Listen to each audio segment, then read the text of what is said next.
Welcome back to another episode on Glow and Grow series. I'm here at the beautiful Lesso Studios in Laverne with Jeanette Aberin, and while I work my magic doing her makeup, she's going to share her incredible story of how she built her very own aesthetic practice from the ground up, the challenges, the breakthroughs, all of it. So let's get into her story and hear what she has to say. Hello, my name is Jeanette Aberin. I am a physician assistant aesthetic injector in Laverne, California, and I opened my new place. I'm in a studio. I've been here for about 1 year, and I specialize in injectables such as Botox, Dysport, fillers, biostimulators, and I also do chemical peels and microneedling. I also have medical grade skin products. What inspired you to start this business? Is this something you thought you would always do? I've been in the aesthetic kind of med spa industry full time for about 9 years, and I have been in my own studio for a little over 1 year. So I would say that I never saw myself owning my own business. I have my mom, she's a nurse, and she had her own home health agency. So I saw there were definitely a lot of rewards, a lot of perks, but it was also a lot of hard work on her part. Whereas no days off, covering for people when no one could go in and see a patient. And I never envisioned that for myself. I wanted more of work-life balance, and I didn't see that, how people could have that as being an entrepreneur. I would say that it was timing. People have been telling me that I should go off on my own for years. My husband, my family, pretty much, everyone that I would talk to, they would tell me that I should go on my own, but I was like, no, with all of the liability and just marketing.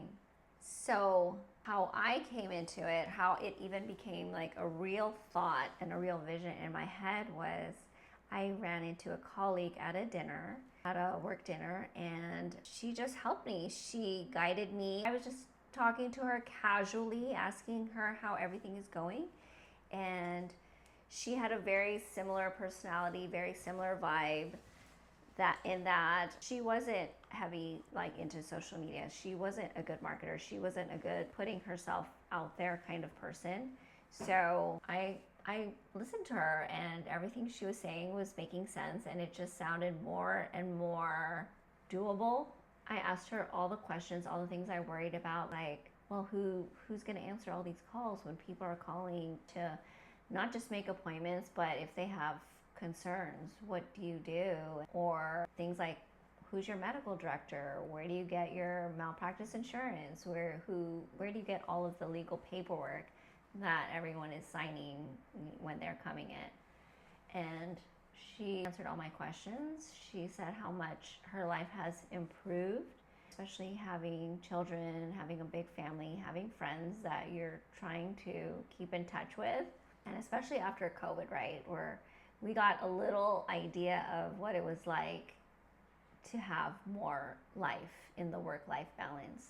Mm-hmm. So that started to intrigue me, and she told me about this wonderful partnership she has with Illuma, and that's how it started. I sent in like a little like I'm interested kind of thing to Illuma, and I got a call the next day, interviewed. Everything just kind of fell into place, and everything just kind of was saying like, yes, you're going in the right direction. Mm-hmm. And while I loved working and having coworkers, it just made more sense for me to create my own space. And I've worked at, I don't know, many med spas, maybe too many that I would like to admit. And I just thought how great it would be to take what I loved about them and how they did things, and take out what I didn't particularly like. Mm-hmm. And then it just came. And then the worry of, well, who's going to come see me? Mm-hmm. So what were the challenges that you started facing when you started your business, and how did you overcome those challenges? So a huge help, and it would have been a lot harder for me to completely do it on my own, was my partnership with Illuma. And so Illuma is just a platform where we have this great medical director who has put together this kind of organization where injectors can collaborate and they can discuss what's lacking in the industry, and we're just working as a community instead of like competitors. So it's all about helping to make it better, making it better not for us but also for our patients. A big part of what we do, and you know how this is marketing, is getting your name out there, letting people know that, hey, I'm over here now. So they made it just so easy. Mm-hmm. It took out all the guesswork. They have the blueprint of basically do this, do this, do this. And they did have a lot of advice. It was, do you really think people are going to follow you? Even though it can't just be a feeling of, well, I think she likes me, I think she'll follow me. Like, do you have like concrete evidence? Are people messaging you? Are they texting you? Are they reaching out to you? Are they asking for you to see you? That was just a big wonder. You know, you think you have enough people to sustain you from month to month, but a lot of what I do is Botox. Botox is mainly what I do. So I see people every 3 to 4 months. So yes, it was great like the first month when I had the grand opening and I had all this marketing and all, this big hoopla. So the first month was great. And then the second month was great. And then you go into your third month and you're like, oh shoot, I didn't book those people to come back. I was so excited to see them and like, wow, you're here. Let's do this. Let's treat you. Let's make sure that you have this great experience coming in. And then upon checkout, I was like, I didn't book anybody to come back. So the third month was like, oh my God, let me hurry up and call them, text them. So it was a lot of that, like, oh my gosh, well, how am I going to get them back in now? And it was a lot of, remembering, don't let them just walk out the door, book them. And then it's a lot of like, hey, do you have any referrals? Do you have friends, family that would, that you would want to refer me to? So referrals, reviews, booking, pre-booking, all of that. And it just seems like basic 101. Mm-hmm. But when you're starting out, and as an injector, I think you're so focused on, you want to be safe. We have to be sanitary. We have to make sure they look good when they're leaving. There's so many things that you're thinking about when people are in your chair. Honestly, the last thing I'm thinking about is like, okay, when is she going to come back? Or is she going to come back? Yeah. And it's also a little awkward, just assuming that they do want to come back. Mm-hmm. That was my thing. I was like, well, I don't want them to say like, no, don't call us, we'll call you kind of thing. Mm-hmm. The whole business aspect is different when you get into it on your own, right? Yes. Because when you're in school, when you're obviously in like PA school, whatever school, they're not talking about like the business side part of it. Their focus is on the medicine and treating people, diagnosing people the right way. They're not like, well, are you practicing good booking and are you getting them? Obviously, we are recommending what's appropriate for them, but there are so many other things you have to think about as an entrepreneur, as a business owner, as the only person here. So now that Carly's here, now that I have hired my first assistant, it's just a game changer. And I'm like, yes, I get to put all of that stuff back onto somebody else. Talking about marketing, was it something that you felt scared to do? Are you someone who's introverted, extroverted? Like, how do you feel? Are you comfortable stepping out of your comfort zone? What's interesting is that I went to school for business and marketing. I graduated from Cal Poly Pomona with my business degree, marketing degree. And I was in the advertising industry for about 5 years before I switched over. So I understood the philosophy and the psychology of marketing and advertising and how important it is giving people what they want, supply and demand. I would definitely say I'm more introverted. I'm in this industry, kind of, you're forced to be an extrovert. However, you want to get the right people. You want people, but you want the right people. Not everybody is for you, and I've accepted that, and I love that. I want people to be with the right person.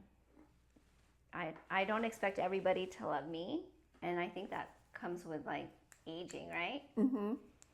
I'm an introvert, and so I have to be an extrovert. So I'm introvert, extrovert rising, maybe? Or what is that? I would be an extrovert, introvert rising. That's who I truly am. So I think that's why it works for me more of the one-on-one and working with people one-on-one, because I am a listener.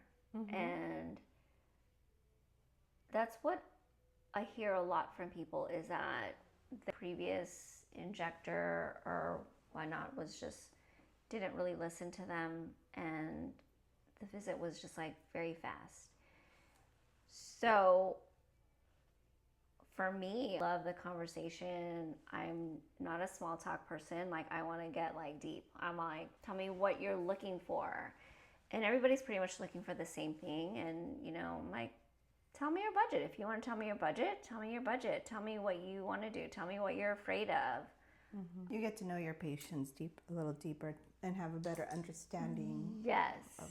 Yes. So I think I'm an extrovert in that way, in that I'm leading the conversation and I try to make it comfortable for them.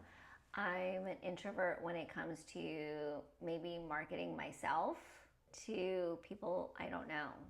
Once people come in here, I'm just probably diarrhea of the mouth, where I'm just like, I'm an oversharer. I'm telling them about my experiences. I'm telling them what I have seen out there with other people's experiences. And I would like to be pretty honest with them in terms of their expectations and what their results are going to be. So you kind of can't be an introvert in that way. You can't be a gatekeeper, and you have to give them everything, lay it all out there. So I do tend to spend a lot more time with people. And I think that's what I didn't like about working for other people, in that my time was very limited. It was constrained. Like, they're setting the time blocks for each appointment. And it's hard when you're seeing people 3-4 times a year. We're catching up. It's like seeing a friend, and you told me 3 months ago you got a new job. How's that new job? How was your son's wedding? How was this? How was that? So 15 minutes goes by fast. Yeah. So now that I have my own space and I set my own times, I definitely give them more time. Get to sit and relax, take a breather. Let's talk about your skin concerns. Do you like what we did last time? Is there something more? Is there, let's talk about what you saw or heard on TikTok. Let's dispel some myths and yeah. You really get to know what they're feeling and everything, huh? Yeah, I don't even have to be on TikTok to know what's on there and what's trending, because people will ask me all the time, should I get this? Should I purchase this? Is it worth it? It's some really interesting stuff out there. So about work and balance with life, you were kind of talking about that a little bit. Now that being on your own and everything, how is that working for you with your work-life balance? I love it. I feel like this isn't work. I used to dread Sundays, especially when I was in advertising. Sundays were just awful. You have a great Saturday, and then Sunday comes and you're like, oh my gosh, Monday is coming. For me, I have not had that feeling in a while. So I feel very fortunate. I definitely feel like it's more balanced, but now maybe at a different stage in my life where life just looks different. So before, work-life balance was like, are you getting your errands done before you have to go back to work? But now it's more of like, is this how you want to spend your life? Is this how you want to spend your day? So now we're doing more of kind of remembering what it was that we like to do, remembering yourself again, who you were and what you like to do. And now that, you know, we do have a little bit more time, doing more of what you love, rediscovering yourself. So now that my daughter is older and hardly ever home, I don't have to rush home. So it's all about finding what I like to do again. And now it's a lot more date nights with hubby and seeing what it's like to go out and but having those conversations that don't involve your child interrupting or having to keep it PG, I guess, you know, dating again. So that's pretty neat. Is there anything you dislike about being an entrepreneur, or would you have preferred a hospital setting? What do I dislike? Now, well, for one, I never wanted to work in a hospital.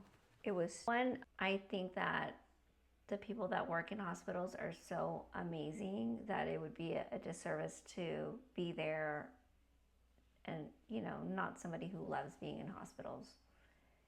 It's just not my environment. It was hard. It's long shifts, and I'm just not that person. So I love this environment of, I'm obviously a very calm, chill person, if you can't tell already. Yes, totally. But in the hospital, you have to be on the go, go, go. I just love being in an environment where everyone can stop and say, hi, how are you? You can chat, you can check in with people. And I wonder if that would bother me at one point. No, I can't really think of something. Do you know? Is there something where you're just like, I wish it was more of this? First, like, I missed the whole chatting with your other coworkers and stuff, you know, that. Yeah, I know, but we have it here where you can, you know, you can hide away in your studio, or you can go out and everybody's just kind of out there, and you could ask them how's their day, and then everybody just kind of scoots off and goes and lives their life. And I think it's great because nobody is forced to be here, which already is this crazy mindset shift.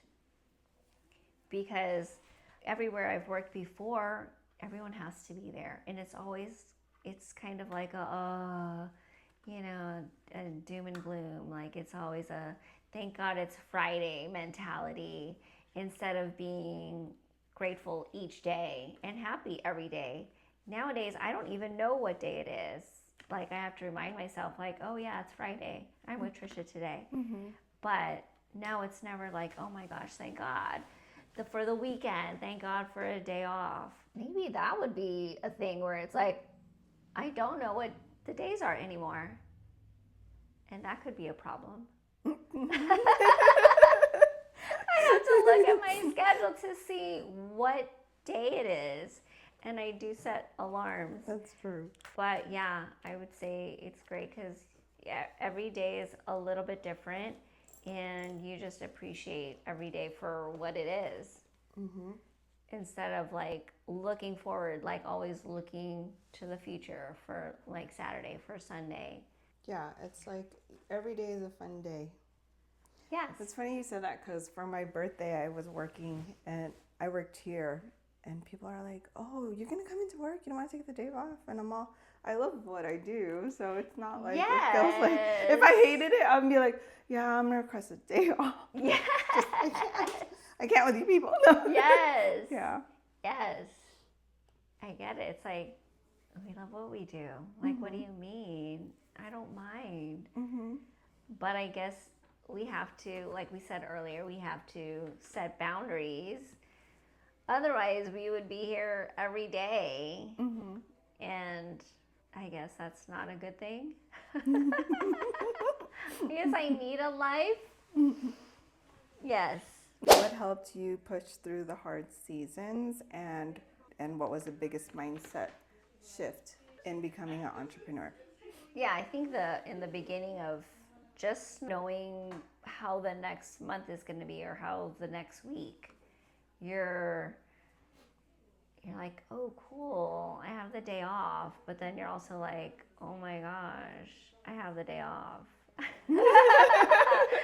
Oh my God, nobody's coming in. And then you have people that will cancel, and you're just like, oh shoot, you're not going to come in. I was kind of literally banking on that. Yeah, there were hard months of uncertainty. Like, I would have some really good days, as in, like, the day was fuller, it was booked, and everybody's like, you gotta be booked and busy. So some days would be like that, some weeks would be like that, and then you would have a week of like just like crickets, and you couldn't pay people to come in, and you're just like texting them and trying to be cool and no pressure, but also, are you coming in? But when are you gonna come in? There's still moments of that, but now it's more of like, okay, now I'm seeing word of mouth. Now Betty can't come in, but Betty has referred whatever, Susan, Karen, all of her friends, her family, and so that person is coming in. So it's having faith.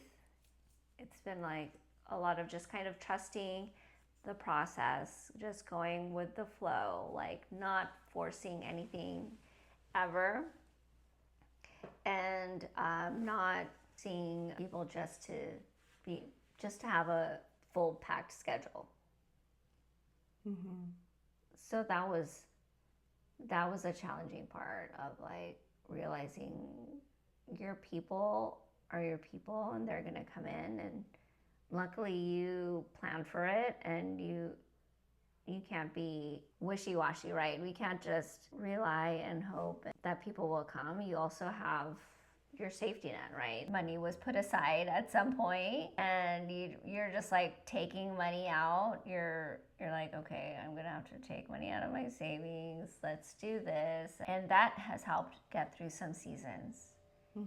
You hope you don't have to, but and then it was like budgeting, like, okay, I'm not gonna order everything. I'm not gonna get all the products that I would love to have at this time, but we'll get it when we can, when the months are a little bit fatter.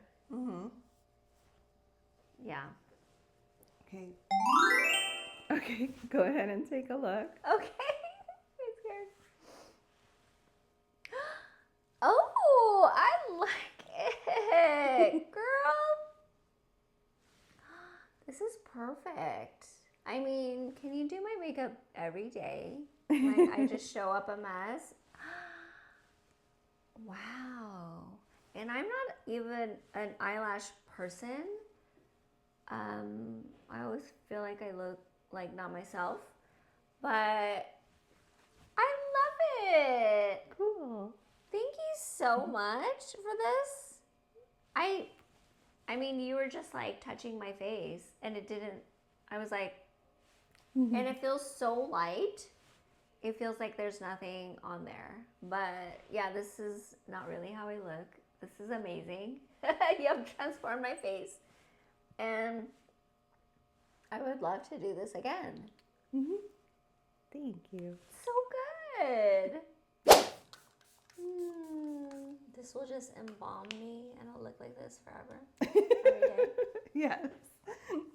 My advice, for like the baby injectors, like newly starting out, would be to don't be afraid to start from the bottom, to learn all aspects of the industry, not just injecting, learn lasers, learn peels, learn microneedling. All of it is going to teach you about skin, and it's going to help you. And just don't be afraid to work, hustle. Take those shifts that you don't want to, because every person you see, every shift you take, you will learn something. You learn every day something. If it's a good day, right, we learn something. And for aspiring entrepreneurs, I would say start. Obviously, have a good base, have a realistic idea of what your numbers are going to look like, what cost is going to look like. Be realistic, yet also dream big, and start. Whether it's promoting yourself, posting, whether it's talking to people, talking to groups, going door to door. Always do a little bit something every day that's going to help your craft, help your business, because ultimately that will help your patients. Everything you do outside, go to all the trainings, go to everything where you think you've heard it all, because you haven't. I've been doing it for 9 years, and there's still something that I learn at every single training. Whenever somebody comes here and we have a model, there's always a different face. Everybody has a different kind of makeup, composition. They have different concerns, different goals. And there's just always something to learn from everybody. Also take it with a grain of salt. Don't listen to everything that you see on TikTok. Also that on social media. Just have a good discernment, have faith in what you do, and just have really good intentions. If you care about the people that are in your chair and you want to be safe, you want to do what's best for them, if you want them to have the best results and outcomes, it will show, and it will show in your work. With like aging, right? Mm-hmm. Do you have to sneeze? Oh my god, I'm trying not. I was like, or are you like really? You're really vibing with what I'm saying. You're no, just like, I do agree, but I was like, oh shoot. When I turned, I was like, and then it doesn't come out, and then of course I'm gonna start feeling sniffling. Okay, well, hold on. Let me blow my nose really quick. Go for it, right there. If you love this transformation and Jeanette's story, make sure you subscribe and hit that notification bell so that you never miss an episode of Glow and Grow. And before you go, drop a comment below and tell me your biggest takeaway from today's episode. I love hearing from you guys. I hope you found some value and that you go out there and live your best life. So until next time, I'll see you on the next video.